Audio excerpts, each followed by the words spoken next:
Jesús Silva, abogado constitucionalista, ya está con nosotros, a quien saludamos y le damos la bienvenida a Primera Página y a Globovisión. Doctor Silva, buenos días, bienvenido. Gracias por tenerme en el programa. El tema de hoy nos va a estar ocupando tratar de analizar, entender en qué consiste esta propuesta del decreto que contempla estado de excepción y de emergencia económica que propone el presidente de la República por 60 días o prorrogable a 60 días más para un total de 120 días según lo que establece el texto constitucional y el texto del propio decreto. Doctor, lo invito a que revisemos parte de lo que reseña la prensa nacional la mañana de hoy. Vamos a chequear, muchachos, por favor, si me ayudan, Basurco, con el diario 2001.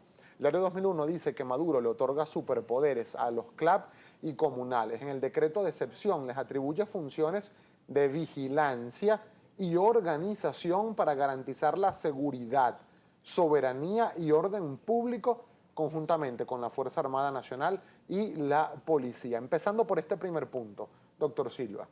Esto no es una competencia exclusiva, según el articulado de nuestra Constitución, de los cuerpos de seguridad del Estado. ¿Por qué involucrar a este tipo de redes sociales, de organización?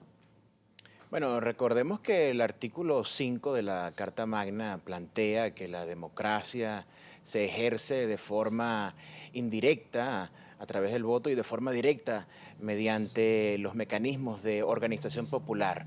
Esta figura del CLAP es una forma de organización popular que trata de dar respuesta a la grave crisis económica que padece el país y que afecta a chavistas y a no chavistas.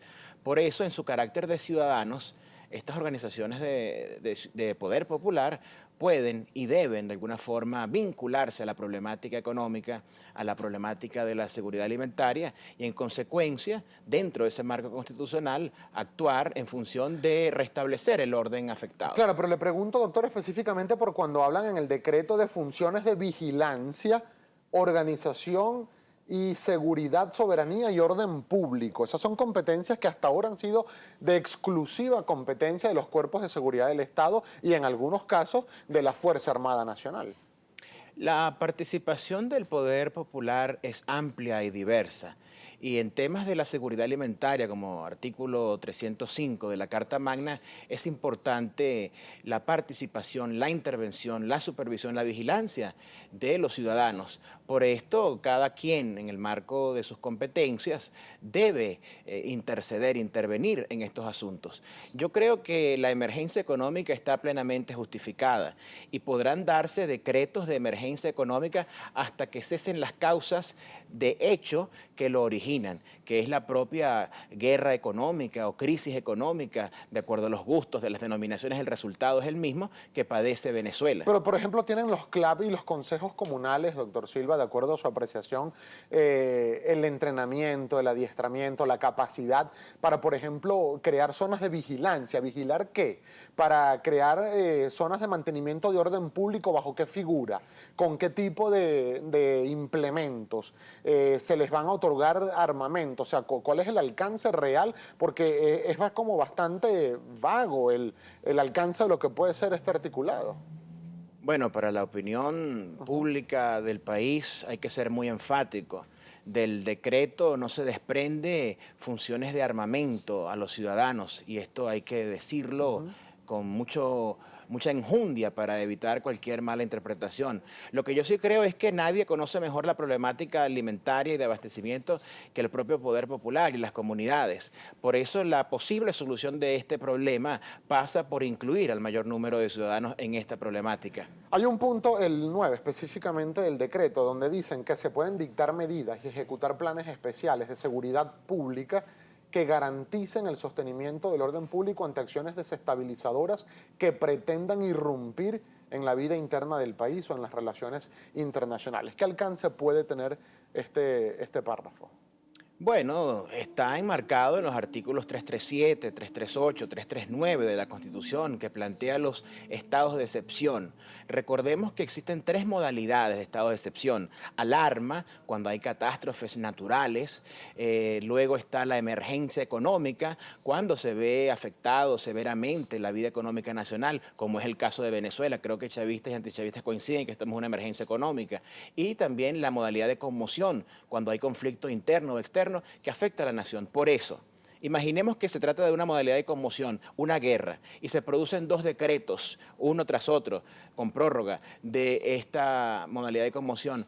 No se puede decir que no se puede volver a decretar, porque mientras esté la guerra, tiene que haber nuevos decretos para proteger al pueblo. Es lo que ocurre con la situación de emergencia Y ello económica. implica la suspensión o la restricción de algunas garantías constitucionales, porque cuando se habla de estado de excepción, en lo que uno se sitúa o se contextualiza es en suspensión o restricción de algunas garantías constitucionales. Bueno, de acuerdo a la Constitución del 61 había el toque de queda, la suspensión de garantías, podían poner a la gente presa sin orden judicial previa ni conseguirlo en flagrancia, pero esa fue una práctica de la Constitución del 61. En esta Constitución, la del 99, no hay suspensión de derechos humanos, como la hubo antes, no hay suspensión de libertades fundamentales. Pero habla de y por eso- restricciones. Claro, pero en el orden económico. Pero perdón, doctor. No solo en el orden económico. La Constitución del Sí, año sí. 99 habla también de restricciones en casos de estados de excepción de algunas libertades.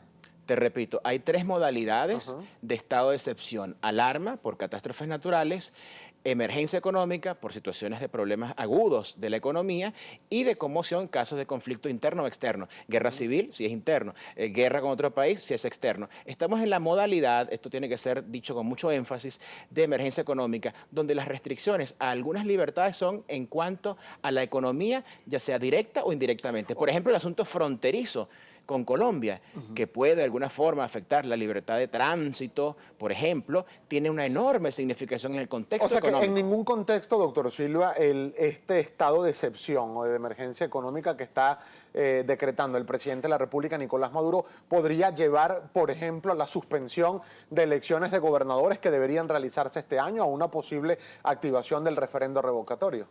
No ocurrió el año pasado cuando se presentó este estado de excepción y hubo elecciones legislativas. No va a ocurrir este año cuando están programadas elecciones a gobernadores y, hipotéticamente hablando, pudiera haber o no haber un referendo revocatorio si se cumplen los requisitos de la Constitución. Pero si mal no recuerdo, doctor, cuando se habló del año pasado, con el decreto de emergencia económica no llevaba lo del estado de excepción, era solo el decreto de emergencia económica. Ahora se le está incluyendo lo del estado de excepción.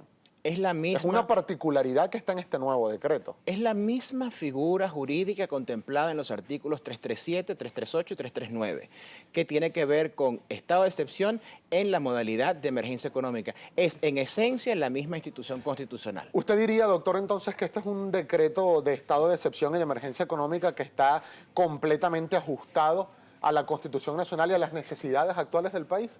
Eso es lo que nos está... Está ajustado a la Constitución, a los artículos que he mencionado, y está ajustado a la realidad fáctica, la realidad de los hechos del país, donde chavistas y antichavistas coinciden en que estamos en una emergencia económica caracterizada por escasez de alimentos, de medicinas, por devaluación, por inflación y todos los problemas que todos conocemos, y que hay que tomar medidas extraordinarias. Ahora, la efectividad, la eficacia de esas medidas dependerá de su propio ejercicio y solo el tiempo podrá determinarlo. Hay algunos puntos y algunos analistas que están opinando ya, por cierto, esto va a ser discutido hoy en el Parlamento Nacional y ya vamos a hablar acerca de qué puede ocurrir si no se aprueba esto en el Parlamento Nacional. Pero, por ejemplo, algunos puntos del decreto de estado de excepción y de emergencia económica. El punto número 4, por ejemplo, dice que se autoriza el desembolso de recursos con cargo al Tesoro Nacional y otras fuentes de financiamiento que no estén previstas en la ley de presupuesto sin pasar por la Asamblea Nacional, que es quien autoriza los créditos adicionales. Además, también en el punto número 6 deciden suspender temporal y excepcionalmente la ejecución de sanciones de carácter político contra las máximas autoridades del poder público, es decir, lo que es el voto de censura, que también es una competencia del Parlamento Nacional. Se suspende temporal y excepcionalmente en el marco de este decreto de estado de excepción y de emergencia económica. ¿Esto no restringe también funciones de otro poder venezolano como es el poder legislativo? Hay una situación de excepción, como su nombre lo indica, que provisoriamente, temporalmente, restringe o suspende algunas funciones subalternas de algunos poderes públicos con la finalidad de que el gobierno nacional pueda desplegar su actividad y proteger al pueblo ante la emergencia económica. Ahora, si esto no tiene carácter retroactivo, como ya ocurrió en una decisión del TCJ respecto de la solicitud de enmienda constitucional y varias cosas, se habla de que no tienen carácter retroactivo, En semanas atrás, el Parlamento Nacional aprobó un voto de censura que implicaba la destitución del ministro de Alimentación, Rodolfo Marco Torres. El presidente de la República dijo que nadie iba a destituir al ministro Marco Torres. Ahora se habla de este decreto. ¿Pudo ser destituido o por qué no se destituyó al ministro Marco Torres cuando es ahora, luego de esa aprobación, de ese voto de censura, que se está hablando de la prohibición o la suspensión temporal de aplicación de este tipo de sanciones políticas? La situación constitucional es la siguiente. Cuando el Parlamento emite voto de censura con mayoría de 3/5 partes, ese voto de censura tiene un carácter político que no significa destitución. Cuando el Parlamento tiene mayoría calificada de 2/3, entonces se puede plantear que ese voto de censura signifique la destitución. En mi criterio, y creo que sobrevenidamente se producirá una decisión del TCJ, esta Asamblea Nacional tiene una mayoría de 3/5 partes, no tiene mayoría de 2/3 y por eso la eficacia de sus decisiones es limitada.